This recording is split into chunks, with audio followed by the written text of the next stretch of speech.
Alrighty. Are we recording? We're good? Yeah. Yes, we're good. Go. Awesome. So once again, we are from the Bronx River Alliance. My name is Amber Plex, and I'm the education coordinator for the Bronx River Alliance.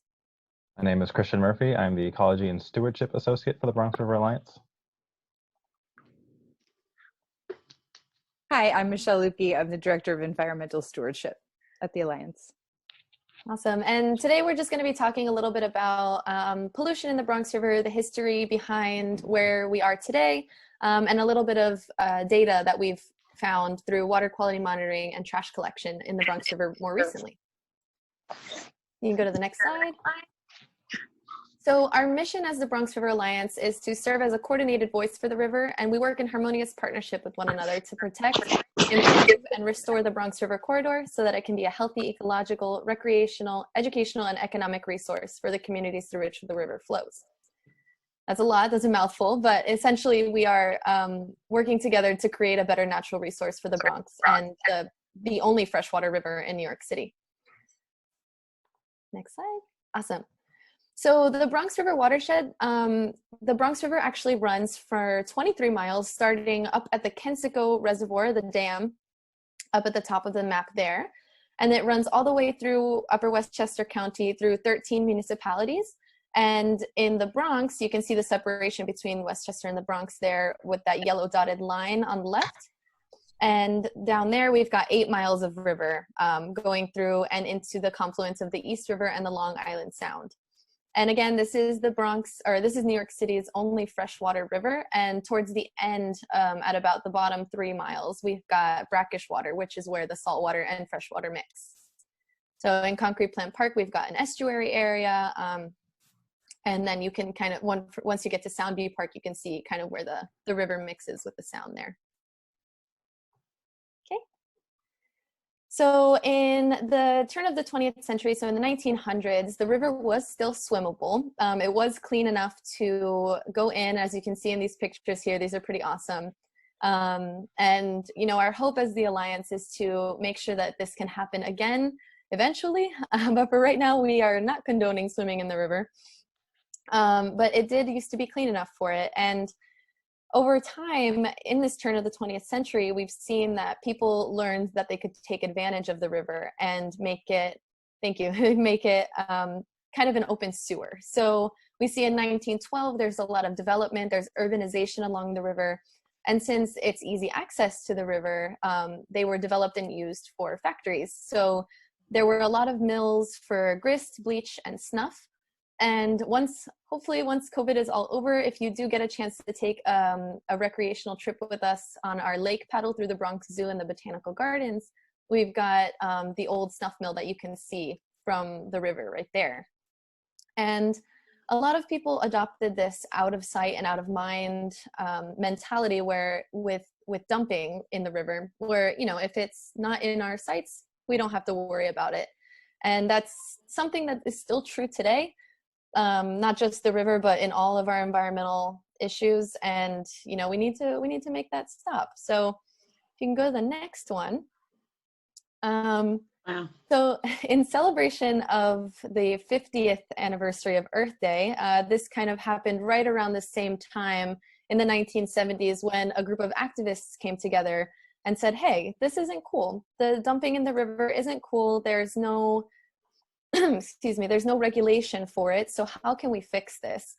And there were definitely a lot of people who were starting to realize that the earth is an important resource and the river is an important resource for the community.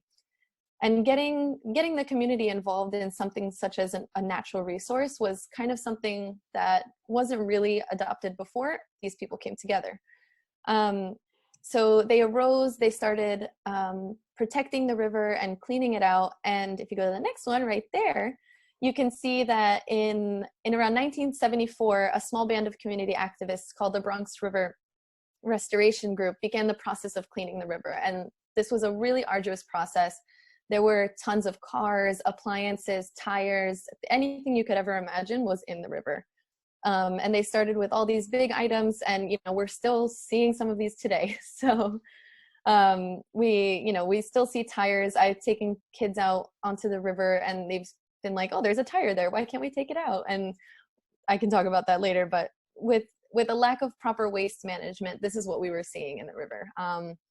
And again, we're still facing some of these triumphs today. So next slide.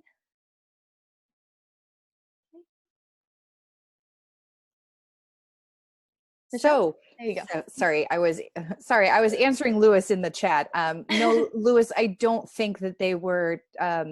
I don't believe anyone was testing water quality in the 20s. So you're right; they may have been swimming in polluted water, but you know, at the turn of the century, from the 1800s to the 1900s, is when they were considering the Bronx River for a drinking water supply for New York City. So I'm assuming there had to have been some sort of water quality testing to have triggered that, but I don't know that there was wide scale.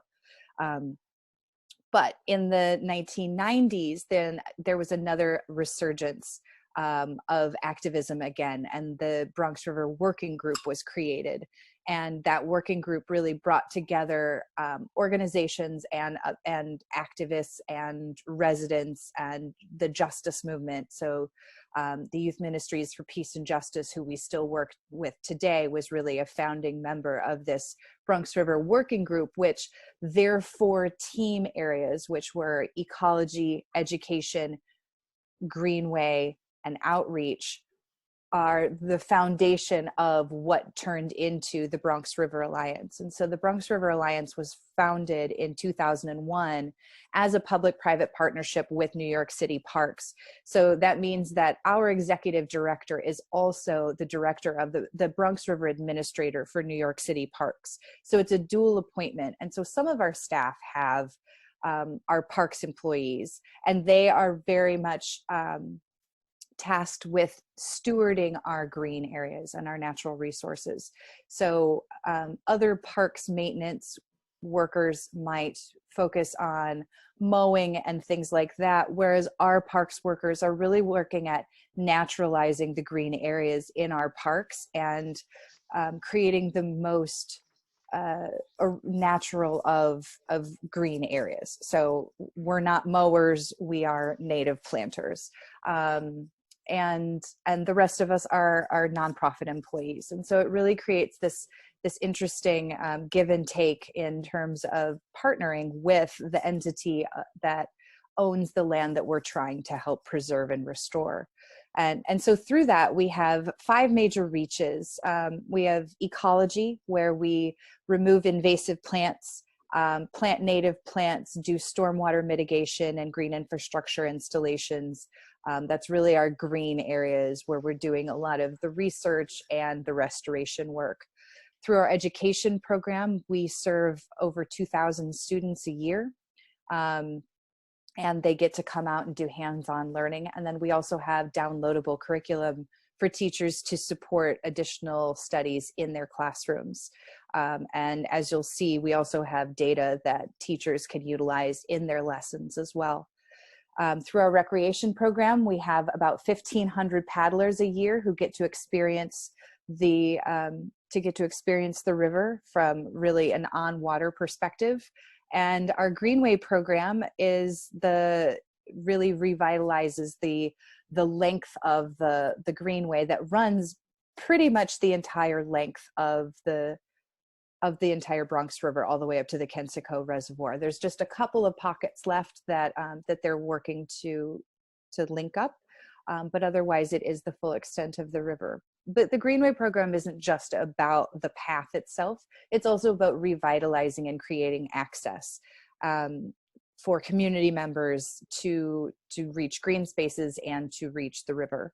And then through our outreach program, that's really where we liaise with the community the most. So that's really how do we reach the most people? How do we get the information that our other programs are creating? How do we get that out to the public? And these are our really big events with volunteers. Awesome. So the education program, I am the education coordinator, so this one's really close to me. So essentially, as you can see here in these pictures, the Bronx River is a really rich learning laboratory. So there's we have an estuary section where there's critters and little juvenile things hanging about. We've got the dam at River Park on East 180th Street. And there's just so much to explore. So the Bronx River Alliance education program actually just went through a major shift in consciousness, if you will. And we are really focusing on extending our programs to both schools and community groups, but really honing in on nurturing environmental leadership for students. So we really want to show them that there are jobs in environmental fields. There's ways to get involved, even if you don't want to, go in the river or pull weeds or, pull invasive plants and things like that. There's so many options to be found within not just the river, but the environment in New York City in general. And we work to provide hands-on participation. We do STEM curriculum. So we do have a lot of those kinds of things incorporated into our learning. I am starting bilingual programming. I am fluent in Spanish, so I try to adapt my programs to fit both needs. And basically our education program really acts as a bridge to connect youth to these opportunities and engagement in environmental fields. And I think that's really important, especially in the Bronx and an environmental justice community, just to be able to show them that there's options and ways to get involved in your backyard, which the river is most people's backyard up there. So through our Greenway program, like I said, there's a path that runs the entire length, but we're also interested in getting people to use the path and use it in different ways. So we have an annual Boogie Up the Bronx River where we do a bike ride all the way up to the Kensico Reservoir and back. Or if you only want to go one way, you can take the train back. And that's the beautiful thing, is that the Bronx River is, it's the only freshwater river in New York City, but it's also entirely accessible via public transit. So the 2 train runs very close to it, the 6 train runs to parts of it, and then the Metro North actually follows the Bronx River all the way up. So it is accessible for people who don't have cars to reach really beautiful areas. And so the Greenway program is really about creating access. Next slide, please. And yes, thank you. And so some of that is actually creating parks, which is why we are so grateful for our public-private partnership with New York City Parks. We've been able to actually bring new parks online, like Hunts Point Riverside Park in 2007. That was the Majora Carter famously said that she didn't know that there was a river there until her dog showed her it. Or Concrete Plant Park, which had been a former industrial site that is reclaimed and has become a thriving park with just a glorious foodway program. And if you aren't familiar with it, if you practice proper social distancing, you can go out and check out our foodway. Otherwise, log on Mondays. Nathan does tours at noon about the foodway. Nathan Hunter is our foodway coordinator. And there's a bunch of things happening down there about compost and native plants and food plants and sustainable everything. So check it out. It's a lot of fun. And then just upstream from there is Starlight Park, which had been a park before, but it was revitalized and opened again in 2013. And that, we are excited to say, is the home of River House, our new home for the Bronx River Alliance. And it is officially open, although only our parks employees are there. So all of the rest of us are very anxious to come join them and really check out River House and be able to program out of there. We're very, very excited that not only have we helped bring Starlight Park online, that River House has now been realized. We have a multi-purpose room, we have a classroom, we have a boathouse, and we're gonna be getting a lab in the boathouse. So we're gonna really have a lot of opportunities to serve the community and be a resource in that area for advanced learning and really advance what Amber was talking about in creating more of this leadership opportunities for interested students. And then we also created the Bronx Park Connector, which is part of the Greenway that goes between River Park and Bronx Park and allows the Greenway to continue safely up a bike path. And it also leads to our old home at Ronaqua. So next slide. And then through our outreach program, that's really where our community, it comes out. We have over 1,000 volunteers who come out with us every year. We have our big events like International Coastal Cleanup Day down in Soundview, where we clean up the shores of the Long Island Sound. We also had big Earth Week plans as well that we weren't able to do, but we've been really doing a lot of virtual programming and virtual tours so that people can enjoy it from the safety of their homes. But when the weather is good and we're able to go outside again safely and convene, we're really looking forward to getting back involved with our volunteers, because they really are the backbone and the lifeblood of our organization, and they allow us to do everything from the restoration to the monitoring to allowing our events to happen. Volunteers help us do flotilla, they help us do soiree, and those are really our big fundraisers that allow us to do the programming that we are able to do. So until then, our outreach program is primarily going to be digital and virtual, so stay tuned for more ways that we're going to try to get people excited about it. We've got some new iNaturalist things coming online that Christian's been doing, and just thinking about ways that people can safely enjoy their parks.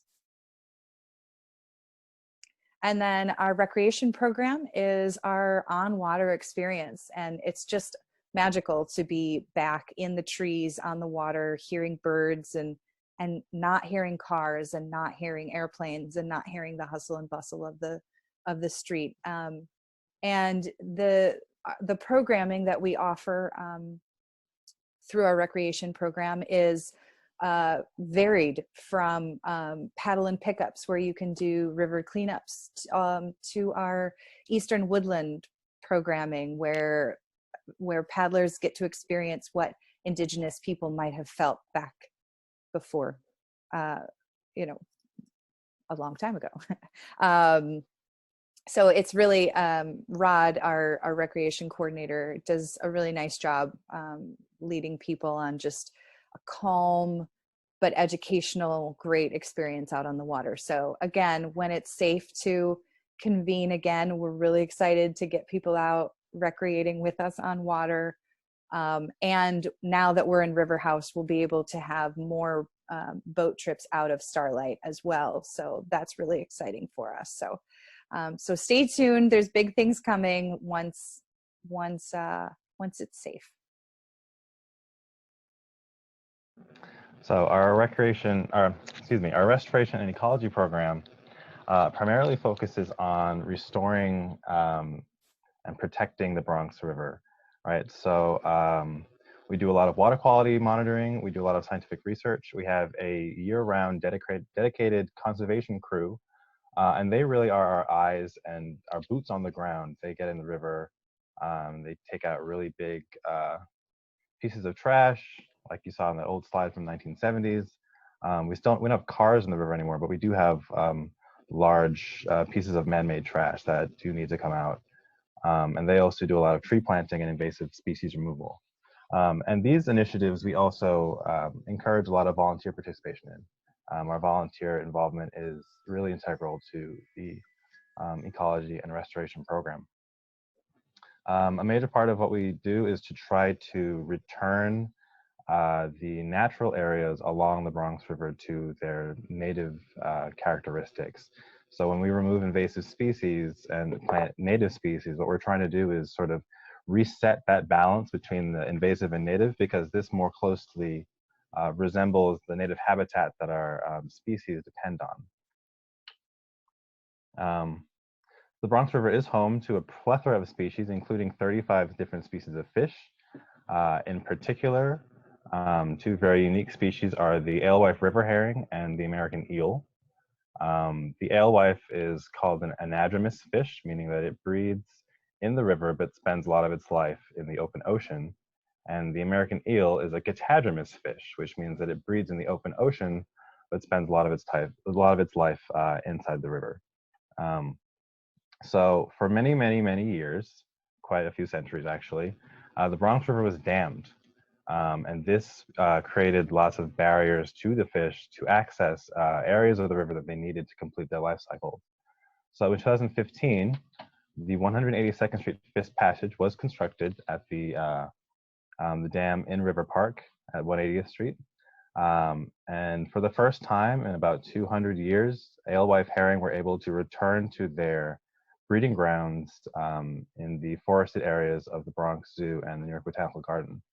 And then in 2016, an eel passage was installed, and this allowed the American eel to return to the Bronx River.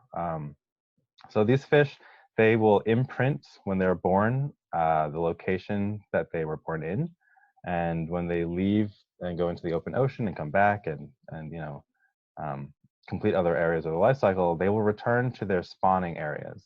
So with this fish passage and eel passage, we have allowed the fish to once again fill this special ecological niche that was missing for hundreds of years along the Bronx River.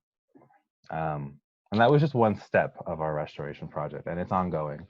So we do involve students and volunteers to count the eels at the passage. There's a camera in the fish passage that allows us to count the number of alewife that go up and down.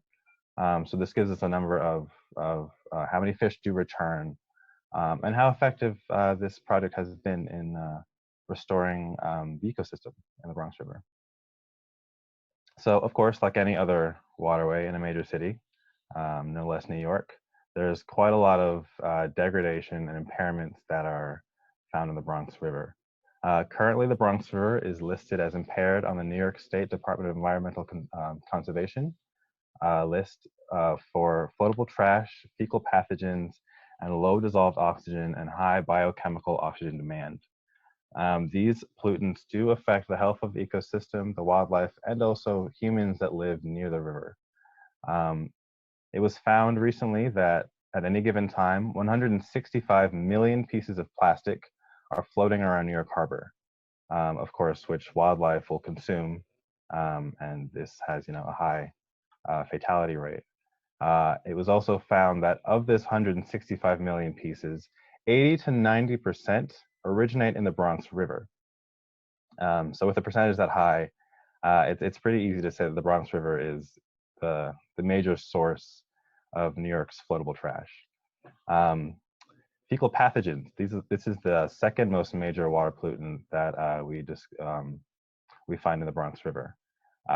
It's a result of illicit discharges upstream and illegal connections. So this is where businesses and homes illegally connect their wastewater pipes to the Bronx River. These are quite difficult to determine because, of course, they're illegal, so they're not marked on any, infrastructure maps. But in terms of infrastructure, in the Bronx, we have CSOs, which are combined sewer overflows. So when there's a high rain event, the sewer system cannot handle the volume of water. And so it is designed to overflow into the Bronx River and other waterways around New York City. This is an unfortunate design because it takes very little rain for this to become overwhelmed and inundate the rivers. So that's another major issue that we're concerned with. And then the issue of low oxygen. This is caused primarily by runoff from the streets. So as rainwater moves over the streets and other impervious surfaces, it picks up oil and grease, heavy metals and other substances, and obviously it's not getting treated. And so when it enters the river, it acts as fertilizer. And this sort of serves to fuel massive algal blooms. And so this depletes the river of oxygen. And obviously without oxygen, the wildlife in the river can't survive. So in order to address these issues, The ecology department has three major programs. Project Waste aims to document the floating trash that we find in the river with the goal of tracing the trash back to its source so that we can strive to actually stop it from entering the river in the first place. Project Water Drop is our program. It's volunteer-led, and this aims to track the amount of fecal bacteria in the water, and again, to try to trace it back to its sources in the river. And then our Green Infrastructure program installs green infrastructure like this rain garden that you see here. And this helps to block a lot of that street runoff from entering the river and fertilizing the river with those nutrients that causes the algal blooms and causes the low oxygen levels. Volunteers can participate in each of these. In fact, they are instrumental in the success of these programs. In addition to the green infrastructure to address dissolved oxygen, we have recently begun working with Save the Sound through their unified water study, and we have started an in-depth study of the dissolved oxygen and chlorophyll levels down at the mouth of the river to see so the embayment of the Long Island Sound and the mouth of the river, where at pre-dawn conditions during the summer, so the times that we would expect the hypoxia to be the worst, we are analyzing that currently. We participated last year, and we will this year, safety permitting, to keep monitoring that. We don't have any results yet, but we will share that when we do. Thanks, Michelle. So Project WASTE stands for Waterway and Street Trash Elimination. This is our largest citizen science stewardship project, and it focuses on, again, the reduction of trash pollution and developing specific outreach to the businesses and locations where we determine that the trash is originating. So these pictures here show the trash boom located at Muskrat Cove Park. And so this primarily catches trash coming down from Westchester. And I'll show you in a couple of slides the distribution of trash that we find along the length of the Bronx River. So our volunteers, they do get in waders and they get in the river, and they use a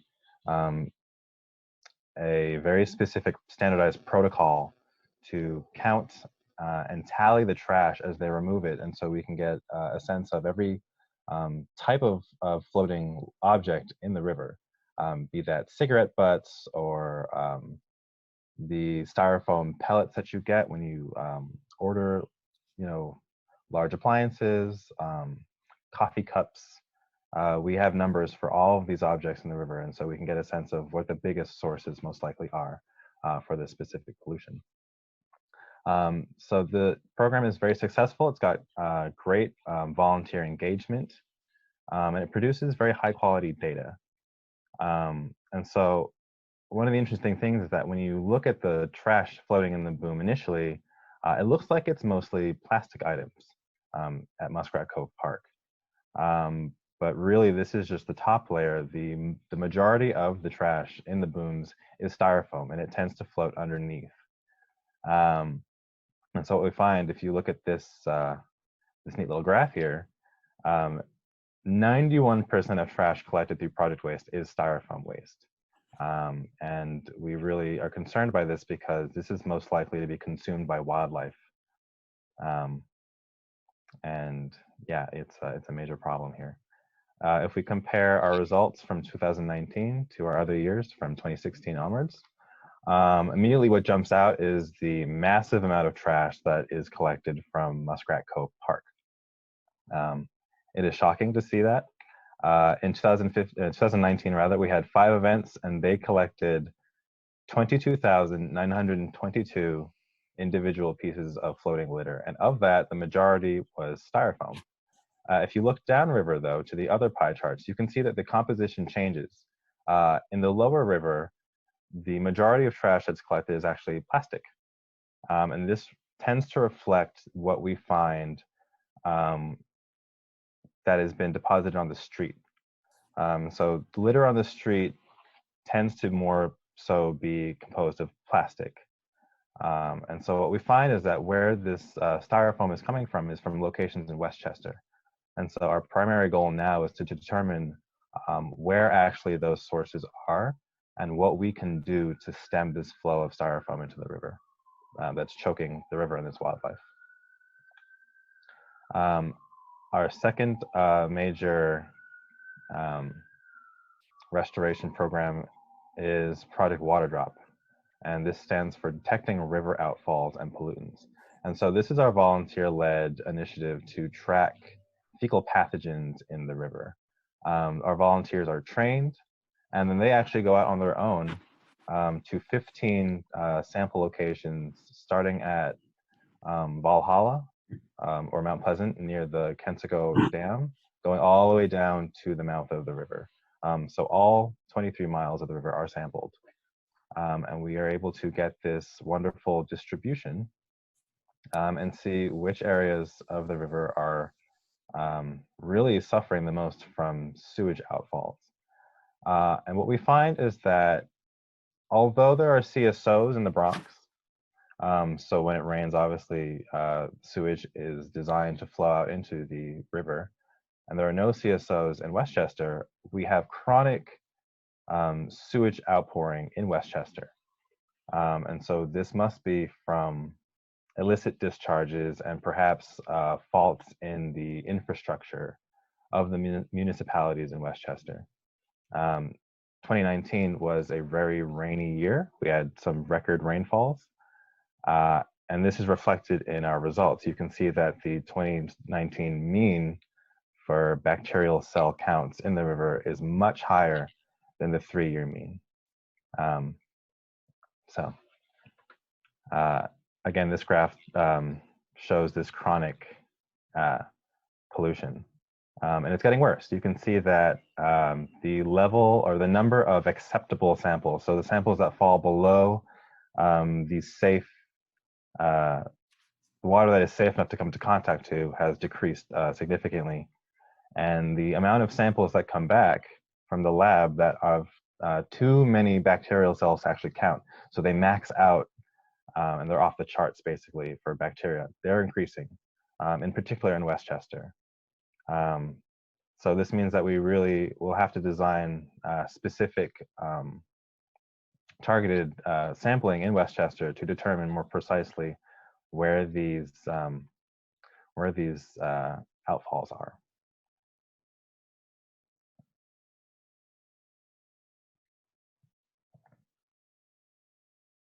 Sorry, this is me again. I was answering Katie. So where this leaves us is some really exciting places. We are going to be continuing to participate with Save the Sound through the Unified Water Study. So we're going to be continuing to monitor our dissolved oxygen levels and our chlorophyll levels and our macrophyte, our aquatic macrophytes. We didn't see a ton this year, but we will. But we're going to go out again as soon as it's safe, if we can. We'll do our best. We are also in the process of working with Westchester County to update our Bronx River Intermunicipal Watershed Management Plan. And it will be updated with information about what we're anticipating the effects of climate change will do to the river. And it will also help us plan out some more priority restoration projects, because in the back of the current plan, we have a list of restoration projects. And thankfully, through the work of us and our partners and Westchester County, most of those projects have been completed.